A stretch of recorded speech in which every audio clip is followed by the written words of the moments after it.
as we age and as we go on within our lives, our emergency fund needs are going to dramatically change. Now, our lifestyle is going to make our emergency fund needs change. Whereas, as you get older, maybe you're having kids, maybe you're buying a house, maybe you're doing all these different things. You have money just there. There is power in having an emergency fund because it reduces your stress, it reduces your anxiety, and it makes sure that you have protection when life throws a monkey wrench in your way. Because imagine for 1 second here that all of a sudden your car breaks down. Well, if your car broke down and you're saying to yourself, well, I wouldn't have enough money to even cover a portion of anything breaking down in my house or my car or whatever else, that is a situation you never want to be in. Now, today we're going to be diving into how much of your emergency fund you should be saving by age. Because as we age and as we go on within our lives, our emergency fund needs are going to dramatically change. Now, our lifestyle is going to make our emergency fund needs change. Whereas, as you get older, maybe you're having kids, maybe you're buying a house, maybe you're doing all these different things. And so the amount of cash that you have on hand to protect you against life is going to be very, very important. So for those who don't know what an emergency fund is, let's get down to the core basics here. An emergency fund is an amount of cash that you set aside in order to make sure that you protect yourself against life. Your car breaks down, you have money just there. If you have a health issue, you have money there to help you take care of it. There is power in having an emergency fund because it reduces your stress, it reduces your anxiety, and it makes sure that you have protection when life throws a monkey wrench in your way. And so this is a very important thing to understand. It is not if an emergency is going to happen in your life. There is going to be some sort of financial emergency that will happen in your life. It is just when will that emergency happen? We don't know. We don't have a crystal ball to know when that will happen, but you need to make sure that you protect yourself because it is coming down the line.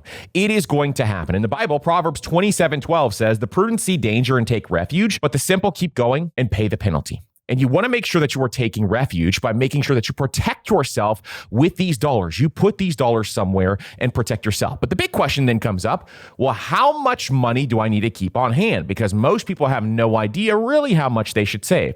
There's people out there to say, hey, start out by saving $1,000. Start out by saving $500. Save a couple $1,000s. But how much should you really save?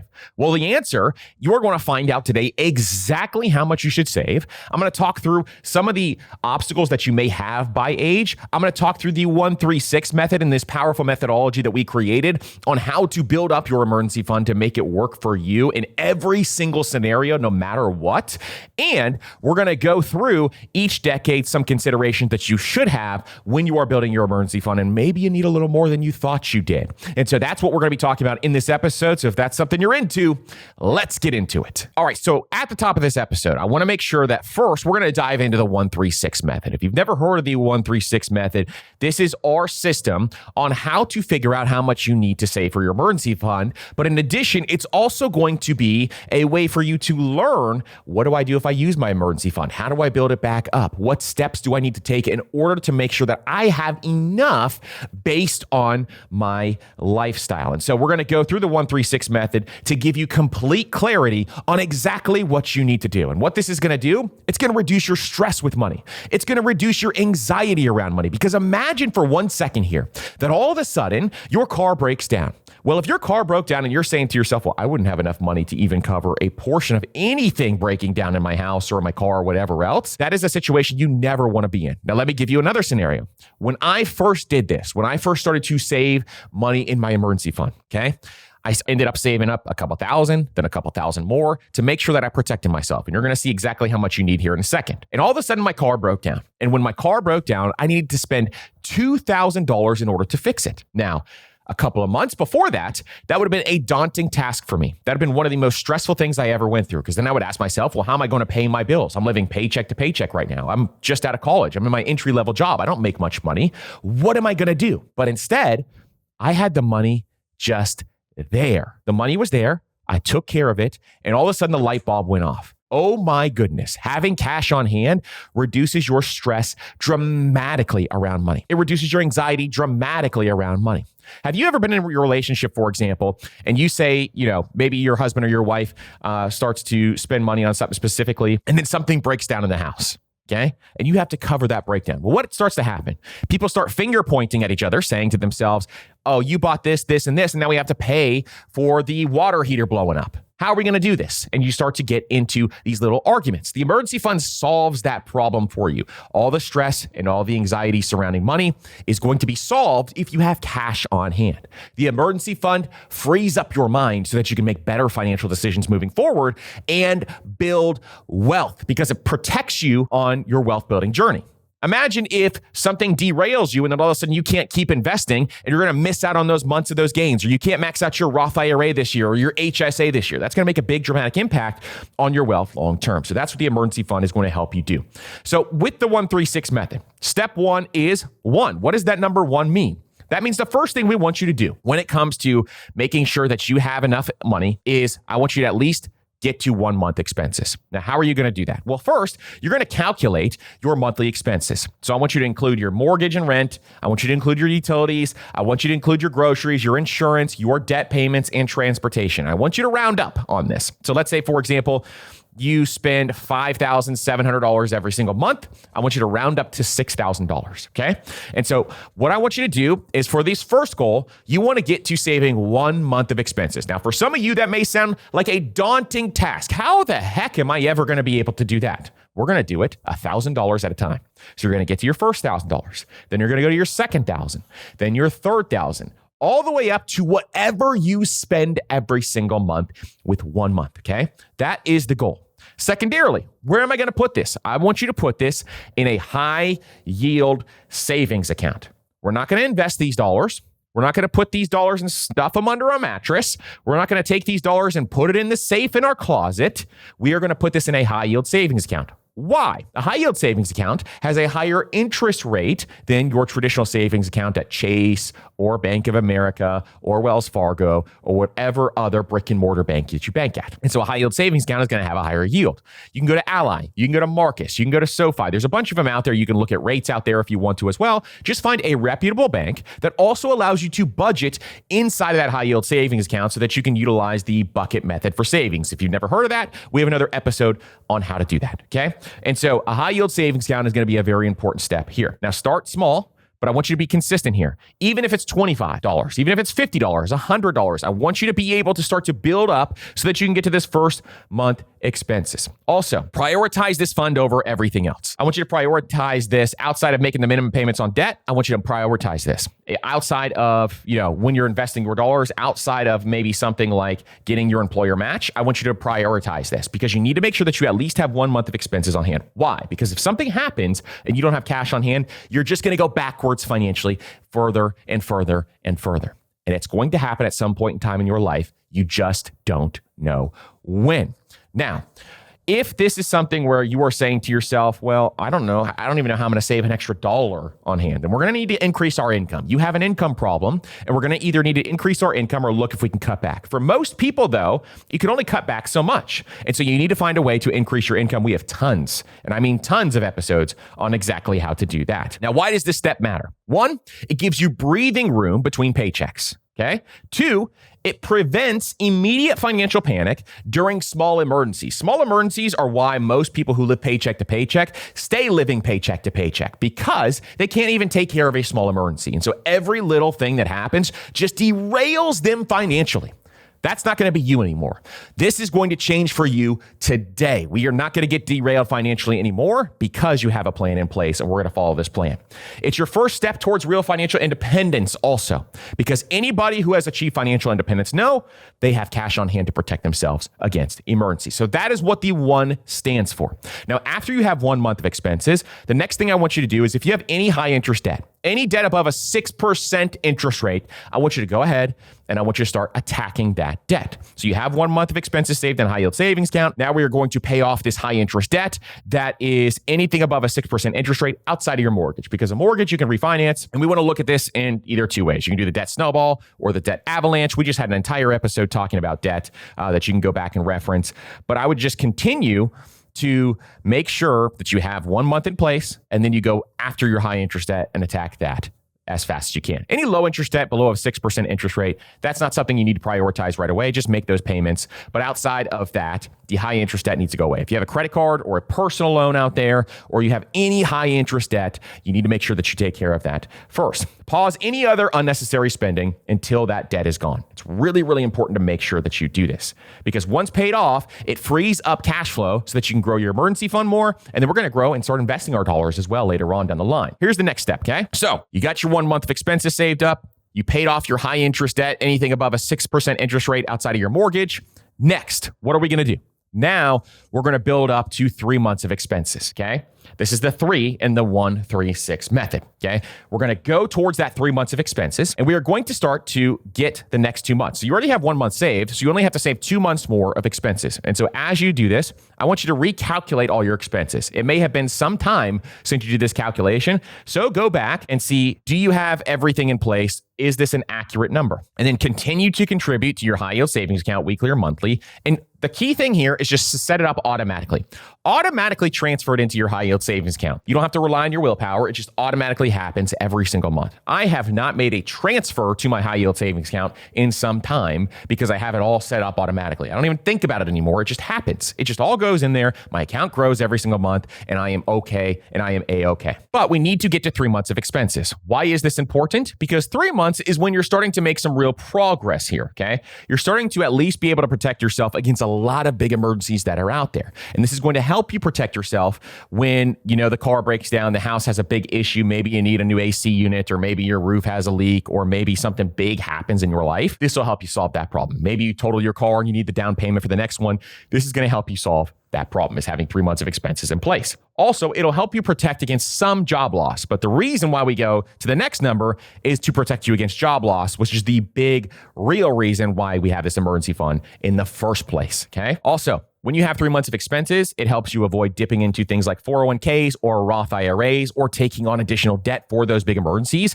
It saves you against that so you don't make bad financial decisions. And you can take smarter risks. You can think about a career change. You can think about relocation. You could possibly even think about, a low-cost business startup. There are a lot of things that you can do with 3 months of expenses in place, and this allows you to get that ball rolling. Now, once you have that 3 months in place, now it's time to start investing your dollars, because 3 months is going to help protect you, and now you can start to get on the investing train. So we have a bunch of episodes talking through how to invest your dollars and what order to invest them in based on your current circumstances.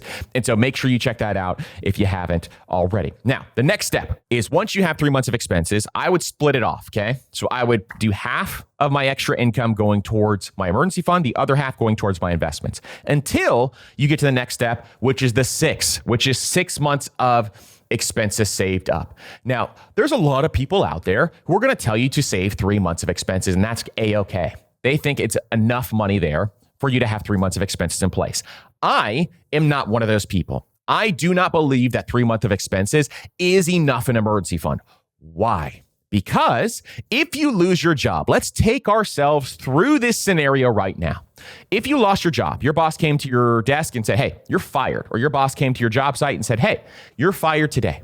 Well, if you only had 3 months of expenses saved up, let's go through this scenario. First, you're going to have to get through the rest of the week to figure out, okay, what am I going to do next? Am I going to go, find a new job in this industry? Am I going to make a move to try to call up some of my contacts? What are the next steps that I need to take in order to make sure that I can land a job quickly? Okay. Then you're going to start applying places. I don't know if you've applied to corporate jobs recently, but in the corporate world, it has been much more difficult to land a job, because it is a lot easier for people to send out mass quantities of resumes. They get a high volume of resumes coming in. It's really about who you know now. It's about networking. It's about what you can do. Otherwise, you're going to have to take a less than optimal job when you go through this process, okay? And so as you start to think through this, okay, well, it's going to take me maybe another week or two to get my resume ready. Okay, now my resume is ready and I'm going to start sending it out. Now, once you start sending your resume out, you're going to notice pretty quickly, I've been sending it out for 2 months and I haven't gotten a response, or I've been sending it out for 2.5 months and I've gotten a response. If you only have 3 months of expenses, you're out of money by the time you even start to get responses on your resume, unless you have a really fantastic network. If you have a fantastic network, more power to you. You should be building your network within your career currently right now for in case this ever happens. It happens to some of the best employees out there. It could happen to anyone. But within your network, if you start to send out your resume and you have not gotten introductions, you're 2.5 months down the line, you have 2 weeks left of expenses saved up. And that's a problem. You need 6 months of expenses because then it's going to take you another month or two to go through interview processes. Let's say you go through a couple of rounds of interviews in month 3, and maybe they weren't perfect fits for you, or maybe they just weren't offering enough money. Well, this helps you not have to take a job that does not fit what you want. Otherwise, if you have to take a reduction in pay, or if you have to do something along those lines, then you've just made a poor financial decision for your future. So instead, what you need to be doing is having 6 months in place to give you enough runway to go out and find a job. Going out and finding a job is not a quick thing right now. And so you got to make sure that you have enough runway for that. That is why we build up to 6 months of expenses. So once you get to 6 months of expenses, I want you to double check your numbers and make sure have any of those expenses change. Continue funding that high yield savings account. And then if you prefer to keep 3 months in cash and 3 months in low conservative investments like short-term bonds or money market funds, you could. I just keep it in a high yield savings account to make it easier because people are going to ask that. That's why we're throwing that in. Now, why this step matters. Again, you're protected during long-term layoffs. You can find the right job instead of the first job. And it's probably closer to your sleep well at night number, which brings us to what is the SWAN number? So there is something we developed called the SWAN number, sleep well at night. This is the final number that you want to get to when you're building out your emergency fund, meaning, Andrew right now is saying it's 6 months of expenses, but really I wouldn't feel good until I had 1 year of expenses saved up, or I wouldn't feel good until I had 9 months of expenses saved up, or I wouldn't feel good until I had 7 months of expenses saved up to give me an extra month of runway to find a job. Well, if that's you, what's your SWAN number? What's your sleep well at night number? And we're going to make sure that that SWAN number is part of our goal. Okay. For some people, it's going to be more than others. And that is okay if you have a big SWAN number. If you're like, I need 2 years. It's okay. All of us have different numbers, and we utilize money as a tool to reduce our stress, to reduce our anxiety, so that we can live the life that we want with financial freedom. And we're not just going to follow some rule because some guy on the internet told me to. Instead, what you need to do is figure out how much cash do I need to sleep well at night. Okay. Now, if your answer is 3 months, you're wrong. I'm going to tell you that right now. The reason for that is because you still need to have the extra cash on hand to protect you against anything in life. 3 months is not enough. But if it's 6 months or beyond, that is something that you could definitely think through. So all this to say is this is how the 136 method works. Is we have an entire episode on the 136 method that dives even deeper into all these different details. You may be asking yourself, well, what happens in this scenario, or what happens in this scenario, or what if I spend my emergency fund? If you spend it, you just go back and follow the 136 method again. But in that episode, we talk through exactly how that works. I would make sure you check that one out if you haven't. Now, let's get into how much you should save in your emergency fund by age. All right, so first is your 20s. Now, in your 20s, you are probably going to have a little bit less responsibility than maybe somebody in their 30s, 40s, or 50s. Now, that may not be the case depending on your life situation, but for a lot of folks in their 20s, here's what I'm going to say to you. You need to take the 136 method very seriously. This is your time to build out that foundation for your emergency fund. And this is the time you need to take it very seriously because it's going to set you up for the rest of your life. If you already have an emergency fund built and you have to utilize that emergency fund, it's going to be a lot easier to build it back up than if you never had it whatsoever. So if you are in your 20s, make sure that you protect your financial life and you do it as early as possible. This is going to help you tremendously as time goes on. So I want you to take that 1 month and make that your first goal. Let's say you just graduated college. Well, go towards that 1 month goal, then go towards that 3 months goal, and then finally that 6 months of expenses. This is going to give you stability throughout your 20s when you are trying to build up your career. This is going to give you stability throughout your 20s when you are trying to maybe go out and get married. If you want to go get married, you need to have an emergency fund in place so that you and your spouse are protected. This is going to give you stability so that you can add to your emergency fund when life changes. But it is imperative that in your 20s, you make sure that you have an emergency fund in place. Now, the average savings in the US currently is $11,200 for somebody between the ages of 20 to 29. And the median savings is $3,240 for someone between those exact ages. And this is the data from the Federal Reserve. About 36% of people in their 20s have less than $1,000 saved up. And nearly 20% have $0 in emergency savings. And you have no idea how dangerous that can be. Now, in your 20s, I understand your income is not as high. It is very difficult to save up enough money, which is why you need to utilize this entire decade to get to that 6 month goal if you can. Because this decade is imperative for your investments and it's imperative for your financial foundation to make sure you have both of those things set up. Only 27% of of folks who are Gen Z, between ages 18 and 26, say they have an emergency fund that could cover 3+ months of expenses. That's according to Bank of America.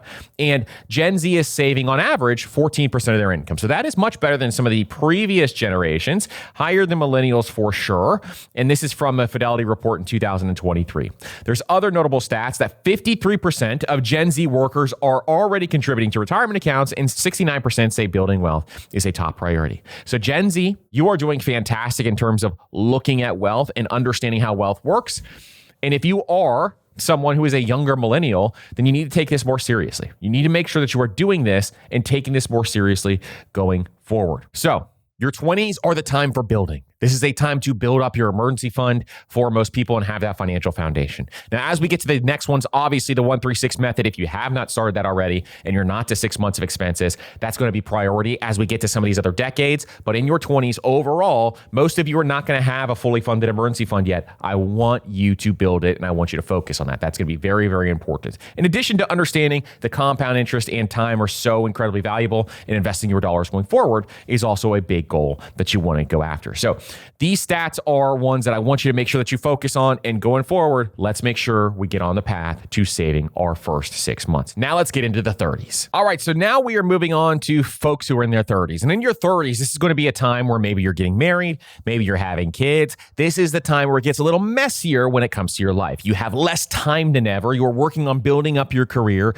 You're working on trying to balance that with spending time with your family, spending time with your spouse, spending time with your friends, trying to do those hobbies, and life gets tricky. And so because life is so tricky, this is why it is imperative for folks in their 30s to make sure they are building out that emergency fund. A lot of life factors are also going to come into play here.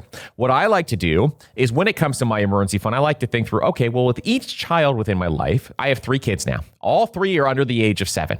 And so with each child, I like to add an additional month to my emergency fund. That is just one of my personal rules, one of the things that I like to do to have an additional cash cushion when there are more people in my life that depend on me. And so because of this, I like to think through this when I start to have lifestyle changes. So for example, my daughter was born late last year in October. And when she was born, I increased the amount that we had in our emergency fund purposefully. I made sure that we had a plan in place. I made sure that we had enough cash on hand to take care of any other emergencies that could arise. Why? Because let's just say, for example, your kids are more prone to getting sick or breaking an arm, or something could happen to them, okay?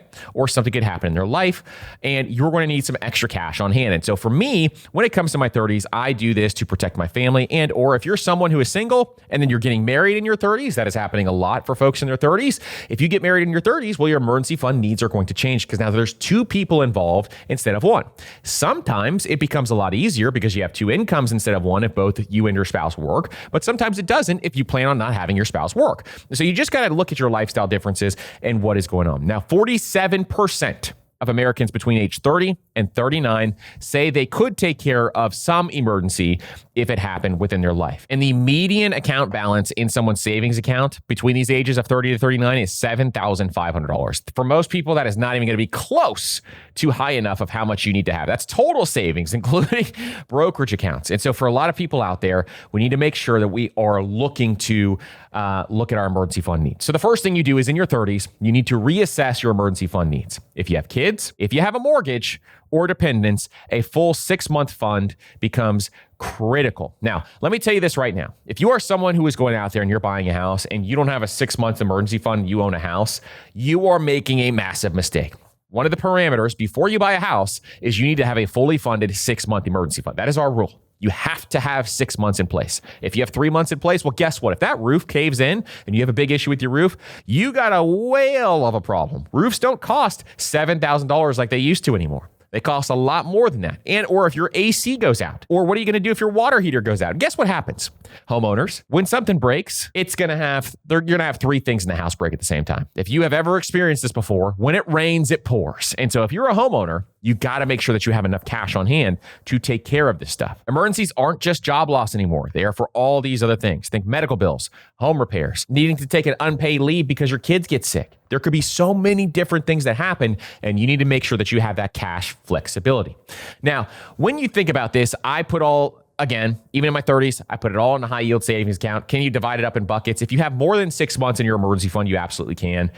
You can think through, okay, well, how do I want to divide this up? Do you want to look for some sort of bond exposure? Do you want to look at something else? You definitely can. All of mine just goes in a high yield savings account. And if you have a really big emergency fund, then I would reconsider exactly how you want to do that. Now, if you don't have an emergency fund in place, one thing you can do currently is while you're building your emergency fund, if you're in your 30s and you're like, oh my gosh, I have all these responsibilities, I don't know what to do. As you're currently building your emergency fund, you can look into opening something like a HELOC, for example. I don't recommend this for like your actual emergency fund, but while you're building it up, you can look into, opening a HELOC if you have equity in your home, and that will at least be a last resort emergency fund if you need it, and you can use that as a backup plan. I encourage really anybody who has equity in their home to at least have a HELOC open for worst case scenario, the sky is falling situations. At least you have that in place. You don't have to tap into your retirement accounts or something else like that. And so making sure that you have that in place is also a great backup plan for a lot of folks in their 30s who do own homes. That is one big benefit of owning a home, is you do have some additional flexibility options that you can have there as well. Now, also in your 30s, if you're not investing yet, you need to make sure that you're investing. You got to continue to invest aggressively because you need to make sure that you're building wealth and growing your money over time. Very, very important for folks in their 30s because life is just messy in your 30s. And it's only going to get messier when you get to your 40s, which we'll talk about in a second, but your responsibilities are going to grow. The amount of money that you need on hand is going to probably most likely grow. And this is where you're going to start to think through, okay, well, as I approach retirement age, how much do I feel comfortable with in retirement as I approach retirement? Because I think the emergency fund needs to be even larger the closer you get to retirement. And so as that happens, we need to make sure that we have enough cash on hand in order to make that work perfectly. So that is the 30s. Let's jump into the 40s. All right. So let's look at the 40s now. The average monthly expenses for someone in their 40s is $8,110 per month. Now, this depends, very dependent on where you live. It's very dependent on where you are, but that is the average, which this means your emergency fund needs to be approximately about 50 grand when you get to that point in time if you are spending that much. And so when we're thinking about this, we need to make sure that because for folks who are in their 40s, really only about 52% have at least 3 months of expenses saved up, okay? Only 52% have half of what the 136 method it kind of talks about. And so it's really, really important to make sure that over time you can really have this in place because 37% of US adults tapped their emergency savings over the course of last year. And 26% withdrew between $1,000 to $2,500. 22% withdrew between $500 and $999. And 15% withdrew $5,000 or more. And so this is why in your 40s, it is so incredibly important to have this in place because you are approaching retirement age. And the last thing you want to do is start to derail your retirement because you only have a couple of decades left. You got to make sure that you have that emergency fund in place. So again, when you start your 40s, let's audit and adjust. So let's look at our expenses because often expenses rise again in this decade because you have college savings, you have aging parents, you are juggling a lot of very difficult things. And as your kids get older, maybe they start to go into youth sports, for example. And if you are traveling around the country right now, following your kid around youth sports and your weekends are taken away, you know how expensive that can get. And so the monthly needs for someone who is in their 40s is just going to continuously start to rise. Secondly, is making sure you have the correct insurances in place. The other thing that you do not want to get derailed, and we just had an episode recently on the insurances you need and the ones you don't need, but you do not want to get derailed when it comes to your insurance coverage based on anything that could happen in life. So making sure you have those correct insurances is very, very important. And then begin to think about, okay, well, how much do I want to have on hand when I get to my 40s? Because it gets a little messier. But in addition, as you get closer to retirement age, I am a big proponent of having a couple years of cash on hand when you get to retirement. Why? Well, when the market drops and there are really bad years, for example, let's say, for example, 2009 happened in the Great Recession. Well, in that year, I'd probably like to not withdraw money from my retirement accounts because that is a very drastic situation that could have been resolved if you had 2 or 3 years of cash on hand, where I would at least like to give myself a 1-year cushion to figure out what I'm going to do and draw down on that cash on hand. That's what it's for. And so having the additional cushion just helps you have additional flexibility to give you more time to figure life out. It's really important to make sure that you can figure life out. And so I like to have that additional cash on hand. You can put a portion of it in bonds. You can put a portion of it in something that grows maybe a little more than a high yield savings account. But thinking through what that number is so that you can set that goal and start allocating small amounts of money over time to hit that goal. What you don't want to do is get to age 55 and say to yourself, okay, well, I want to retire at age 59. Oh, shoot, I need to save 2 years of expenses, because that is a very difficult thing to do. Instead, what you want to make sure that you are doing is that you are working towards that goal over time. That is going to be the most helpful thing that you can do overall. And so insurance does become part of your safety net as you start to go down the line in your 40s, and it gets a little messier always. And if you're getting married or your kids are getting older, or maybe you're just having kids, then you definitely want to make sure that you are adjusting based on that. It's going to be very, very important to do that, but also just thinking, forward and beyond. Now, let's jump to the 50s. All right, so in your 50s, this is going to be where you need to shift to the full buffer mode. We need to make sure that we have everything in place in order to ensure that we have savings in our 50s, because we are approaching retirement age and we want to make sure that we have enough there. We got a decade here of time where we can start to build that emergency fund up. So the average emergency fund balance for folks in their 50s with children is only $17,587, and without children, it's $15,722. And the average emergency fund balance for singles is $6,900 and $6,700. Now, this is something I think for a lot of people that we realized pretty quickly that this couldn't be the best option. 38% of Gen Xers actually stated that they tapped into their emergency savings last year. 26% withdrew between $1,000 and $2,500, 22% between $500 and $999, and 15% withdrew $5,000 or more.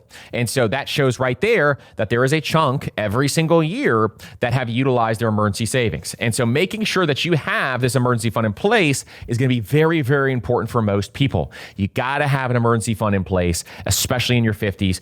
As you get and approach your 50s, you need to get it to 6 months, and you need to get it beyond 6 months, because as time goes on, you want to have that protection in place. Now, when you reach retirement age, if you own a home, if you own different assets, and you have enough assets in place that can protect you, you may not need a couple of years if you're okay with it, if your SWAN number is there. If you sleep well at night, not having 2 years of emergency fund expenses. My rule personally is 2 years, but if you don't have 2 years and you don't want to go that route, that's fine. But you just need to make sure you have a plan in place. What are all the scenarios? What happens if the market goes down?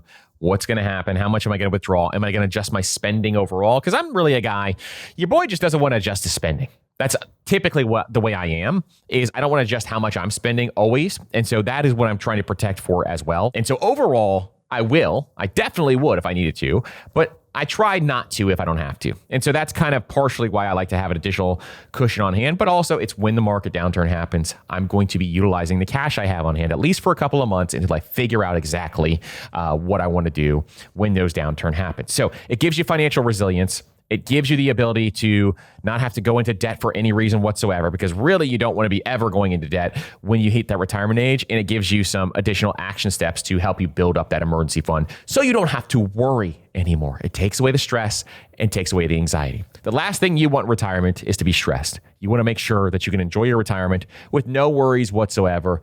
You're chilling, doing the things that you want, giving back to the causes you believe in, doing the work that you want to do, because retirement isn't always about just sitting around. It's about doing the work that you want to do that's important to you. And you can start to really build out a business that works for you. So then in moving forward, you can really be happy, have a comfortable retirement, and be able to live the life that you always wanted. So these are the steps I would take based on the emergency fund. Now, for folks who are self-employed, we're going to throw this in here. If you are self-employed, I would give enough runway for you to keep the business going if the business started to struggle and you did not have an income coming in. So now we're looking at 9 months to a year in savings if you are self-employed or someone who needs to make sure that you have enough runway for that. So that is the other caveat that I would throw in for all of these additional ages, is folks who are self-employed need to have a little more in their emergency fund. Well, that is the show for today. Thank you guys so much for being here. I truly appreciate each and every single one of you. And my entire goal is to make sure that we bring you as much value as possible. And I'm here to serve you. So thank you guys so much for being here. I hope you got some value out of this episode, and we will see you on the next episode.